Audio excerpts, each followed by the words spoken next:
Well, greetings and salutations, everybody. Welcome to AMC Mailbag, the all-mailbag show here on AMC Movie News, where all we do is take your mailbag questions. My name's John Campea. I am the editor-in-chief of AMC Movie News. And great weekend at the movies. I already went to go see Fury, Book of Life. We actually did a spoilers review for Fury. So if you saw Fury and you want to see our, like me, Schnepp, and Dennis, we did like a 20-minute full spoiler review. So if you've seen Fury, and only if you've seen Fury, go on over to our main YouTube channel, which is, of course, at youtube.com/AMC Theaters. Scroll down till you see spoiler reviews, and you'll see Fury. And watch our Fury review to check out our thoughts. I liked Fury very much. It wasn't quite as good as I was hoping it would be, but still a very, very solid film, directed by David Ayer, who, as many of you know, is now going to be directing the DC movie Suicide Squad. So if you're looking forward to Suicide Squad, you're going to want to check out Fury to get a sense of what this director can bring to the table. He's done many other really, really good films as well, but Fury's the one that's in theater right now. So, like I said, this is Mailbag, where all we do is take your mailbag questions. Going to let you know, if you have a question that you'd like to ask and have on the show, you can email us anytime at amcmovietalk@gmail.com. Email on in your questions. Maybe it'll get used on Movie Talk. Maybe it'll get used on the weekends here on Mailbag. And maybe it won't be used at all. But who knows? Send in your questions and take a chance. So without any further ado, we're going to dive right into it, and let's get to question number one. And the first question we've pulled out of the mailbag today comes to us from Daniel. Who is it? Daniel MacDonald writes, "Hello, AMC Movie Talk. Great show. I was wondering if there was a chance of Zoe Saldana being in another Pirates of the Caribbean. She is a rising star in Hollywood because of Star Trek, Guardians of the Galaxy, Avatar, etc. She's used to sci-fi movies, and she is already established in the universe. I think it would be a waste of talent if they didn't bring her back. Do you think she will be back? Thanks, and be ye filthy." I like that ending. Be ye filthy. Get it? I see the pirate thing you did there. Well, Daniel, here's the thing about Zoe Saldana. Number one, I wouldn't call her a rising star in Hollywood. I think she's a star. She is a star in Hollywood now. She's been around long enough. She's done enough big, significant films. I wouldn't call her a rising star anymore. She's a star. She is a legit star on her own. And you're right, especially with the sci-fi fans, because of her involvement in Star Trek, Guardians of the Galaxy, Avatar. She's just kind of and of course, the original Pirates of the Caribbean. A lot of people forget she was in the original Pirates of the Caribbean. Small role, but she's there. But no, you're not going to see her back, and there are a couple of reasons why. The not as significant reason why is because just because somebody's a star now doesn't mean you change your story to make room for the star. Characters and actors serve the story, not the other way around. If you've got your story for Pirates of the Caribbean 5, then you don't go, oh, let's change our story to make room for this other character just so we can get Zoe Saldana in the movie. That's not the right way to do things. What you do is you get your story and you make your story as good as you can, and then you fit in the pieces to best serve the story. You don't do it the other way around. That's how disasters happen, in my opinion anyway. So I don't think it would be the right move for them because she's, her character is not an important character in the series. I mean, compared to, Captain Jack and Barbossa and others, she's not that important of a character. And if she's not a part of that story, then you don't change things up and disrupt the chemistry of the narrative just so you can force feed Zoe Saldana in it. I just don't think it's the right thing to do. But that's not really the important thing. The important thing is Zoe Saldana hated working on Pirates of the Caribbean. I mean, hated it. She hated working on Pirates of the Caribbean so much, she says it almost caused her to completely quit Hollywood. Dead serious, too. She said, I was this close to quitting all of acting, moving out of town, all that kind of stuff, just getting out of the business because it was such a bad experience for her. Now, she says that, it wasn't the cast. I love the cast. But she just said everything else about the film and being on set and all that kind of stuff was such a miserable, terrible experience for her. I can never imagine her going back to Pirates of the Caribbean, ever. And she doesn't need to. I mean, she's got big blockbuster films without Pirates of the Caribbean. She's got Guardians of the Galaxy. She's got Avatar. She's got Star Trek. She's got 3 major franchises. 3 major sci-fi blockbuster franchises all running at the same time. Who can say that? I don't know that anybody else in Hollywood can say that. I don't know that anybody else in Hollywood at any time could have said that they've got 3 major blockbusters currently running. I don't know that anybody's ever been able to say that. If you can, I'm sure there has been. If you can think of some names of people that have been in big, major blockbuster franchises all going at the same time, drop it in the comments section. I'd love to hear your thoughts on that and to see what names you throw out there. But as far as I know, that hasn't been the case at this point. She just, no other actor has done it that I'm aware of. Now, it should also be pointed out here that Zoe Saldana is an incredible talent, and if anybody deserves to have that kind of success and that kind of, big blockbuster success all going at once, it's her. But like I said, I don't think anybody else does. So, no, I don't think we're going to see her in the next Pirates of the Caribbean. Number one, because you don't force a character in just because you want to have the actor there. That disrupts the story. But number two, she hates Pirates of the Caribbean. So anyway, let's move on to the next question. And the next question today comes to us from Gilad Levin, who writes, "Hey guys, love the show. After Marvel created an internet-wide hype surrounding the supposed Cap 3 title, DC was quick to respond with a film slate throughout 2020. My question is, who won the Newsweek, DC or Marvel? Thanks, and bring on the filthy." Well, yeah, I mean, look, Captain America, they dropped the bomb. Marvel drops the bomb that Robert Downey Jr. is in talks, at least. That's the report coming out of Variety. Is in talks, in negotiations to be in Captain America 3. Now, that Variety report also claimed that it was going to be starting the Civil War storyline. Now, I believe the report. Variety is one of the few sites left out there that are very adamant about checking their sources, making sure they've got their facts straight, all that kind of stuff before running with something. They very rarely get things wrong. So I believe them. But let's be clear, though. I had to say this a few times on the show. It's not confirmed. Variety is not Marvel. Variety is not Robert Downey Jr. Variety can report something, and they can be right. But Variety cannot confirm something, because to confirm something means it actually comes from the source.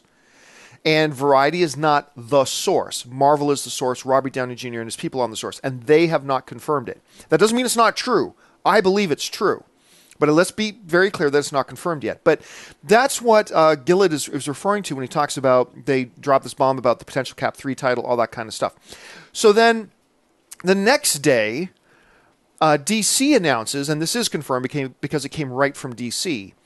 DC announces that they've laid out their whole slate. That includes solo Batman movies, solo Superman movies, although they didn't give us dates for those yet, but they said those are coming. Solo Wonder Woman movie, Justice League Part 1, Justice League Part 2. We've got an Aquaman movie coming. We got a Cyborg movie at some point. We got a rebooted Green Lantern coming. Like, all this stuff, they just popped out and named and gave years that they're coming out. I don't think they gave specific dates, but they gave years that they're coming out. And just dropped the bomb. Okay, so which one, Marvel or DC, won the marketing this week, or won the press releases this week? You got to say DC won for two reasons. Number one, the Robert Downey Jr. stuff in Captain America isn't even confirmed yet. Marvel hasn't come out and verified that the story is true. It probably is true. I believe it's true. But Marvel itself has not said that it's true yet. So that kind of takes a notch off of it.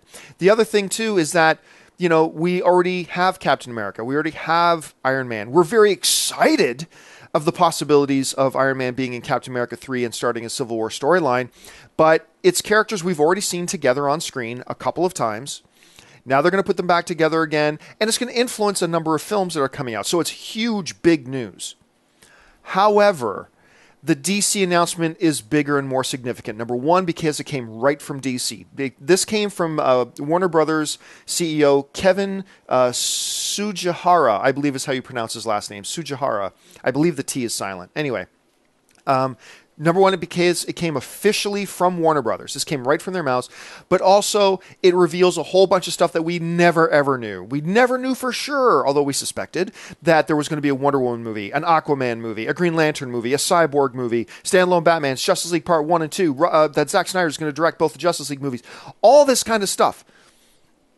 It was all new. They have just introduced us literally to the DC Cinematic Universe, whereas the Marvel announcement didn't have that much scope to it. So, in my opinion, I think DC won the announcement war, if you're going to call it like that. Call it the announcement wars.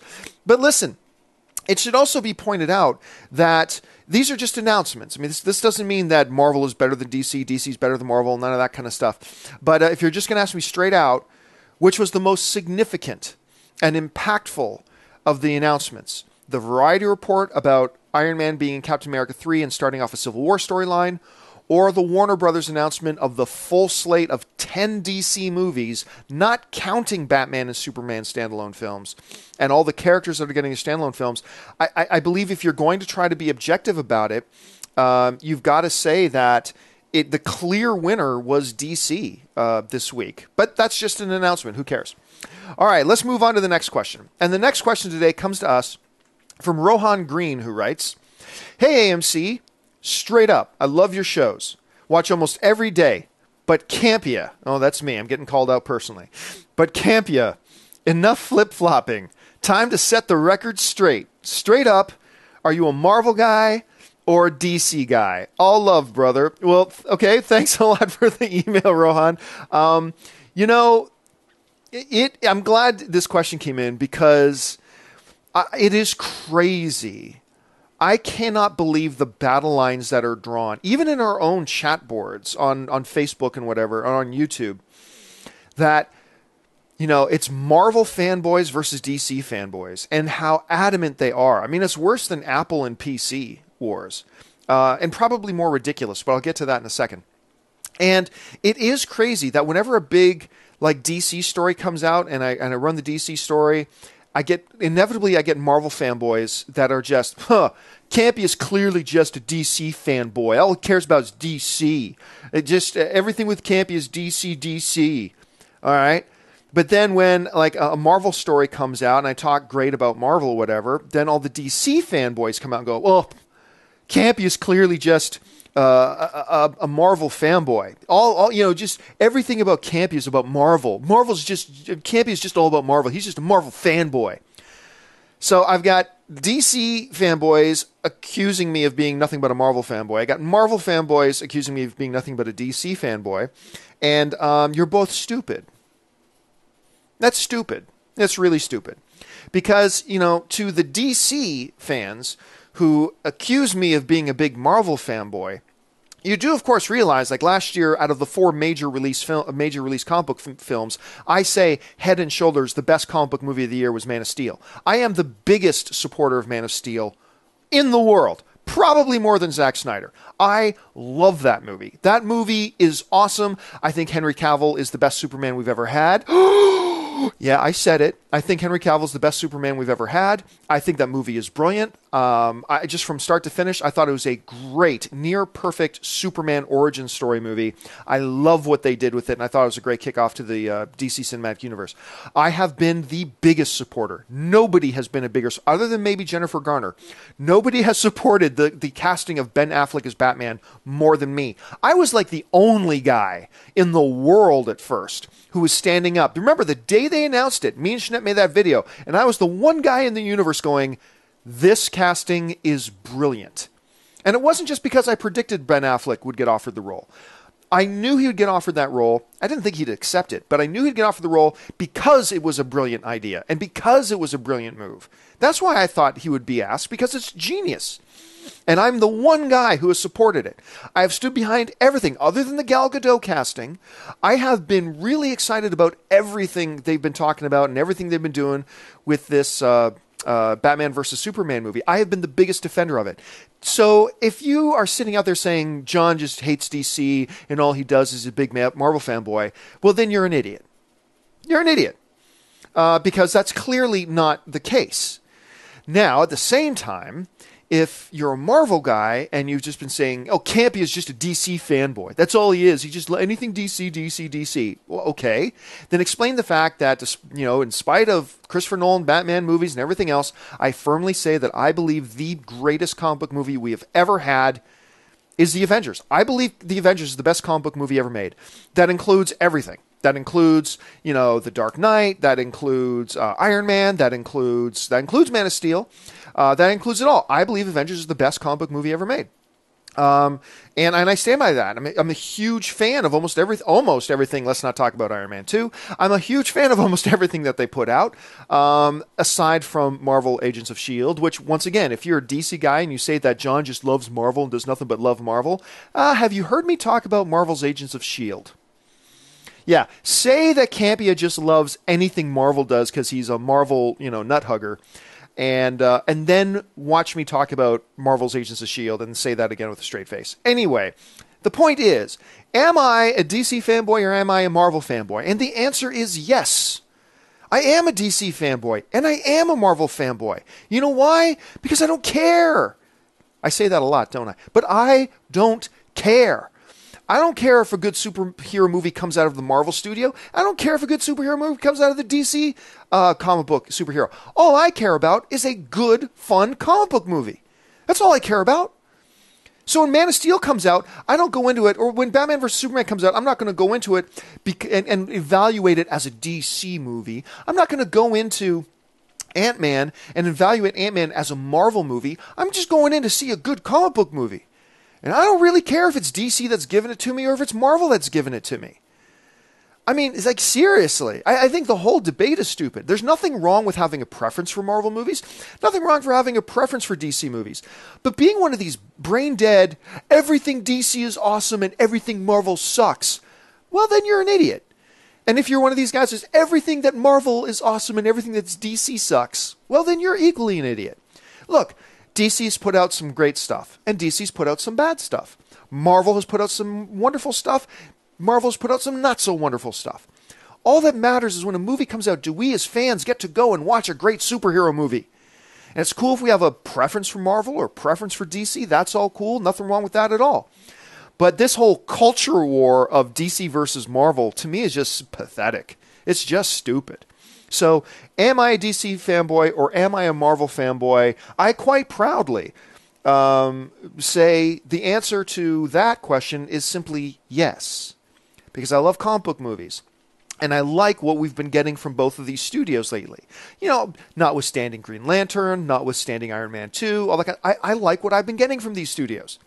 So I'm going to continue to be excited about those, and I'm not going to be painted into one of your fake corners, Rohan, my man. I'm not going to get painted into that fake corner you're trying to paint me into by picking one side or the other because I don't care. I just want good movies. That's all I want. So there you go. Anyway, let's move on to the next question. And the next question today kind of there's a theme here. It kind of plays off that. Marianne Sims writes, "Greetings, AMC. Quick question. On Tuesday, this past Tuesday, you dedicated an entire episode of AMC Movie Talk to the Robert Downey Jr. / Captain America 3 / Civil War story. But on Wednesday, you didn't dedicate an episode to the huge DC movie lineup announcement. Why did Marvel get preferential treatment?" You see the stuff I got to deal with? Okay, but no, that's a fair enough question, actually. Because these two big major announcements came out, one from Marvel, one from DC, and one of them got an entire episode dedicated to the news, and one of them did not. And it's fair to go, well, wait a minute, John, you just said on this show that you thought DC was the more significant announcement. Yes. Then why did the Marvel announcement get an entire episode dedicated, an entire episode of AMC Movie Talk dedicated to it, and the DC announcement didn't? It's a fair question. And there's actually a very simple answer to that. You see, we all found out about the Variety report on Monday night. That's when the news first broke. So if you know much about AMC Movie Talk, you know that usually I start writing the show for AMC Movie Talk at about 5 or 6 in the morning. That's when I start writing the show. And then show notes have to go out by 8 o'clock in the morning. And then graphics are made and all that kind of stuff. Like there are other production people. Once I get the show notes completed, I send them out to our production people. And the production people start putting together the sidebars, the graphics, all that kind of stuff. The other hosts of the show that day get to start reading over it and start to formulate their thoughts and opinions. And then we go into studio at about 10:30, get mic'd up, everything, and then we start shooting the show at 11 o'clock in the morning. So that's how a typical AMC Movie Talk day runs. So the Iron Man report about Civil War and everything, the Marvel report, if you will, comes out on Monday night. And so Monday night, I have a chance to look at the news. I look around at other news and I see, okay, there's nothing else big or major that's come out. This is a big story. We're going to run with it as our whole episode. So then the next morning comes around, and I don't have to really prepare much. I just have to prepare our Civil War stuff because I had already decided the night before that we were going to do an entire episode just talking about the Civil War announcement and the Marvel announcement. The DC thing was a completely different situation. Okay, because I got up Wednesday morning and I go through, 5 or 6 in the morning. I start going through all the news stories and there's nothing about a DC announcement. Okay, so I write the whole show. I spend a couple hours. I write the show notes, get all the news stories for the day. I write the whole show, send the show notes out about 8:30 that day. The production people already started putting the sidebar graphics together, started pulling images together. Then around 10 o'clock in the morning, I hop in the shower. So it takes me about 10 minutes to shower. Then I rush to the studio and get ready. So I was actually hopped in the shower about like 10:15 that day. And literally, I turn on the shower. It takes about a minute or two for my water to get hot. So I turn on the shower. I'm literally just in my underwear. Run to my laptop for a second because I heard an email come in. Check my email. And while I'm checking my email, I also look at my Twitter feed. And that's when I saw the first tweet about how DC had just dropped this bombshell. About this 10-picture plan, plus Batman movies, plus Superman movies, the Justice League plan. Basically, they laid out the whole DC cinematic universe. Right before I'm about to get in the shower. The show notes had already been written. The production team had already been putting together all the cyborg graphics, all the graphics all together. And there were significant movie news stories that day, unlike the day before. So all that put together meant that we were definitely going to cover this news. But we had already put in far too much preparation, far too much work on the episode that day to just throw it all away, including some significant movie news that we needed to cover. So it was two totally different situations. In the Marvel case, we had all night to plan for it, and we planned that we're just going to do this, and there wasn't any other big movie news coming out, and we planned to do the whole episode.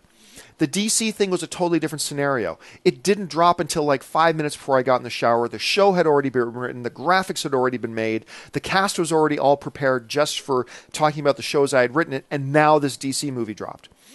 And so we didn't even have any time to prepare for what we wanted to talk about as far as the DC news went. So we dedicated about 15 minutes to the DC news, and then we rushed through all the other stuff. So yes, the Robert Downey Jr. thing got a whole episode dedicated to it. The DC announcement did not, but they were two totally different sets of circumstances. And so it was in no way intended to give Marvel preferential treatment and DC non-preferential treatment. They were just different scenarios. Had the DC news come out the night before, then we probably would have planned for a whole DC episode. But it didn't, and so we just dealt with it the best way that we could at the time. So I hope that answers that question. But like I said, that's a totally fair question to ask. So I hope I answered it for you. All right, let's move on to the next question. And the next question today comes to us from Jaideep Singh Pokaria. I hope I'm saying your name remotely right. Hey, AMC, just love the show. Thank you so much. My daily dose of movie happening. Well, the other day I was watching The Great Dictator. Oh my God, that's so good. And I wonder that Mr. Chaplin was the man back then. With all those silent movies, you just have to read the dialogues and screen, and you still love it. Well, what do you think? Who has the charm of Charlie Chaplin nowadays? Keep up the good work, and yeah, please bring it on. Yeah, man, I think a lot of people forget. I mean, we hear about Charlie Chaplin, we think about Charlie Chaplin gets referenced. We often forget Charlie Chaplin was the man for a very long period of time. And if you haven't seen The Great Dictator, I really encourage you to do it. It's funny that this question comes up because just like a month ago, I was actually watching one of those speeches, I think the final big speech he makes in The Great Dictator, which I thought was just incredible. But it brings up a really good point. Today, in Hollywood, there really isn't anybody today, right now, who is the man or the woman. There isn't one singular person who is clearly the king of Hollywood right now. I mean, at one point, maybe you could have made an argument for Robert Downey Jr., but his films outside of the Marvel Universe haven't done great. He just opened his new film, The Judge, only opened to $13.5 million. That has to be considered a major disappointment. I don't think you can say Robert Downey Jr. is the man. He's one of the guys, but I don't think you can say RDJ is the man. An argument can be made for a guy like George Clooney, who's like one of the most respected guys in the business as a director, as a writer, clearly as an actor. But, I don't think you can call him the man either. That's the thing. Right now in Hollywood, there's nobody who's that guy.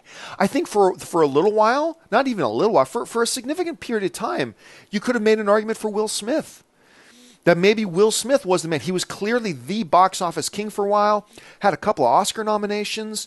I think there was a period of time where you could have said, right now, the man in Hollywood is Will Smith.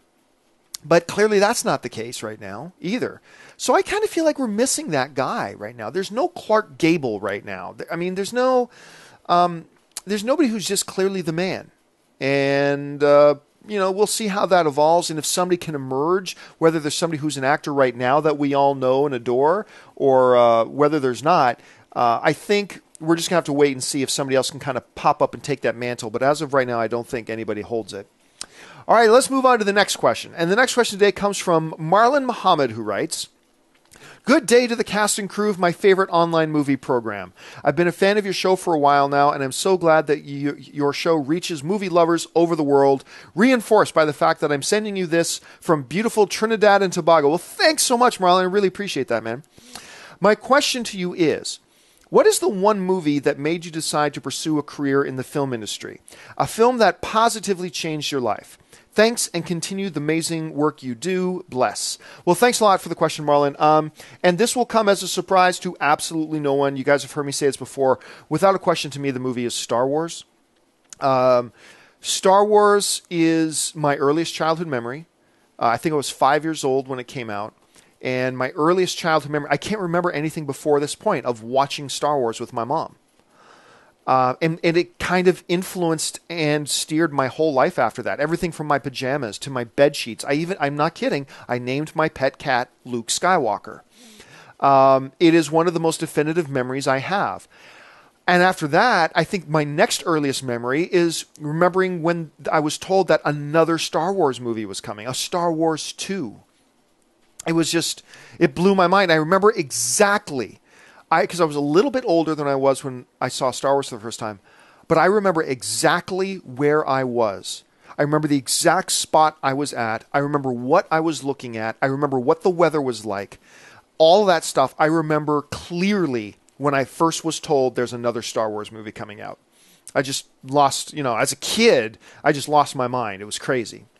And I remember thinking for sure that Luke Skywalker and Princess Leia were going to get married in the next one. Anyway. So yeah, for me, it's clearly Star Wars. And Star Wars for me kind of influenced everywhere I went. Now, it's so much an influence on me that about 6-7 years ago, when I was still working on the movie blog, that was the old site I used to write, I actually wrote a book in 2007 called The Silver Screen from Where I'm Sitting. And it's one of these things where I just wrote it for the sake of writing it, and then I didn't know what to do with it, so I just kind of released chapters online as I went. But anyway, I wrote a book called The Silver Screen from Where I'm Sitting. And the entire first chapter of the book is just me talking about Star Wars and how Star Wars influenced me into getting involved in talking about movies online in the first place.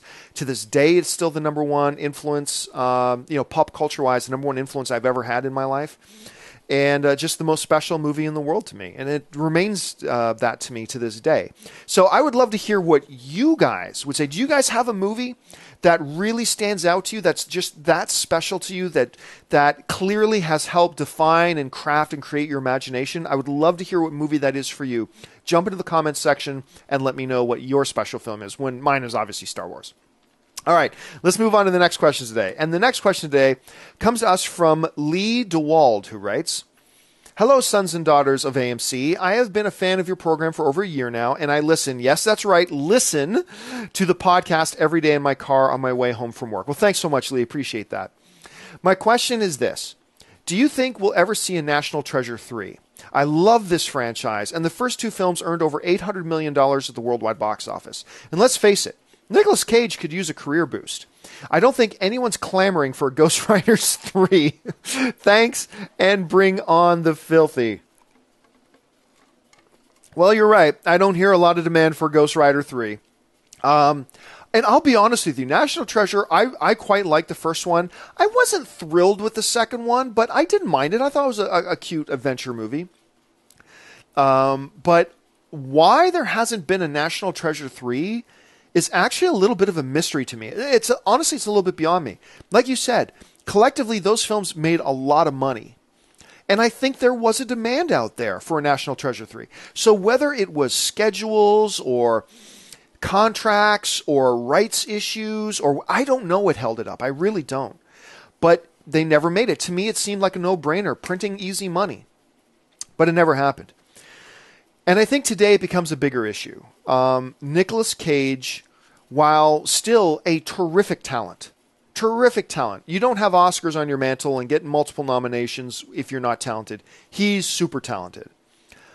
But his status in Hollywood right now is pretty low.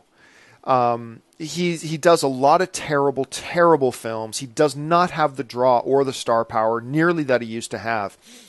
And could his career use National Treasure 3? Yes, but I don't think the holdup for National Treasure 3 is their ability to convince, Nicolas Cage to come and do it. I got a feeling Nicolas Cage, once again, I don't back this on anything. I'm just saying I've got a feeling that Nicolas Cage would do, National Treasure 3 in a heartbeat if they actually said they were going to do one and invited him to do it. I just don't know that it's as viable anymore. Could it still happen? Absolutely. A National Treasure 3 could still happen. But I think every day that passes, every new terrible Nicolas Cage movie that comes out reduces the chances of it actually happening. And I think that's a shame because I think it's something that kind of deserved one more revisit. All right, guys, it's time for the final question of the day. And the last question today comes to us from Hampus Schnee, who writes, "Hey, guys, I have something I would really like to hear your opinions about. If Harley Quinn is in Suicide Squad, which she has to be, and Suicide Squad is in the same universe as Batman, do you think they will bring the Joker into the universe, and how would you feel about that?" Well, Hampus, first things first. Harley Quinn does not have to be in the Suicide Squad. There's nothing that says she has to be there. Remember, the Suicide Squad has had many different lineups and many different incarnations. So I don't know that there's a definitive Suicide Squad lineup that says Harley Quinn has to be one of them. Do I think they'll make Harley Quinn one? Probably, because it's just great brand naming there. But it raises questions about Harley Quinn and the Joker and the age of Batman. Remember, the Batman we're getting in the new DC Cinematic Universe is middle-aged. He's in his 40s, he's older, he's more rugged, he's experienced, all that kind of stuff. Now, they could say in the movie universe that this Batman has never faced the Joker before. They could say that. Or they might say that the Joker was one of his old enemies. So the question is, well, where does Harley Quinn come around? Like, if Harley Quinn was with the Joker and the Joker had fought Batman 15 years ago, well, then you're getting an older Harley Quinn. However, they're saying Harley Quinn is new to the universe. But remember, you could bring in Harley Quinn, and there's nothing saying that she has to be connected to the Joker. She doesn't have to be with her puddin'. They don't have to have a connection between Joker and Harley Quinn at all. They could start Harley Quinn in a Suicide Squad movie as her totally own character with her own history and background, and then never have her meet the Joker. Or in film 3, 4, or 5, they could have her meet the Joker, and then he becomes her puddin'. I mean, that could happen later, but there's nothing saying they have to have Harley Quinn at all. And even if they bring in Harley Quinn, there's nothing saying that she has to be connected to the Joker. And if they do connect her to the Joker, nothing says she has to be connected now instead of connecting her with him later.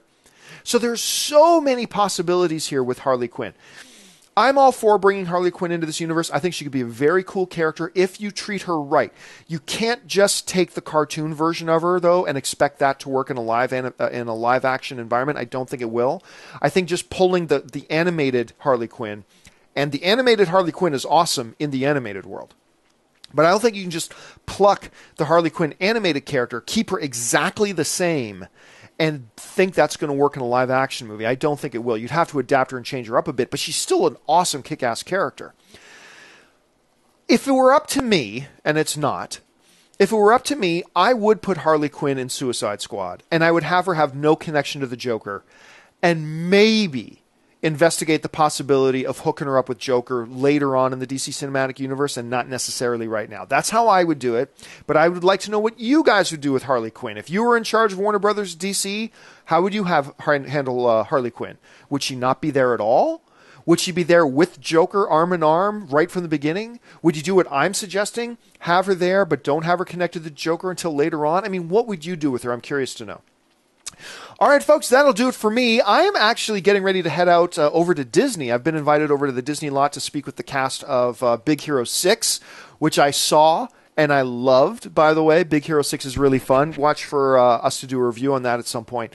So I'm going to take off, but don't forget, guys, lots of great films right now playing over at AMC Theaters. Head on over to www.amctheaters.com for your theater, showtime, and, of course, your movie ticket information. If you want one of your emails, like the 8 emails we had on the show here today, if you want one of your emails on the show, email us anytime at amcmovietalk@gmail.com. Send on in your question. We may not get to it, but maybe when you're watching Movie Talk or Mailbag, you'll see your question get pulled up. And I also want to remind you, too, just like the one writer who wrote and said he listens to us every day, if you're someone who doesn't have a lot of time to watch YouTube videos and you just want to listen to us in your car on the way to work or while you're at class or in the gym, whatever, look in the description of this video and you'll find a link to our podcast feed so you can listen to our episodes of AMC Movie Talk and AMC Mailbag. And listen, don't forget, guys, if you want to follow me on social media, I'm on Facebook and Twitter and Instagram, all at John Campea. You can find me there. So that'll do it for me, guys, for this episode of AMC Mailbag. Don't forget to join us again tomorrow for our Sunday edition of the show. I'll be back. So until that time, my name's John Campea for AMC Movie News. And until then, bye-bye.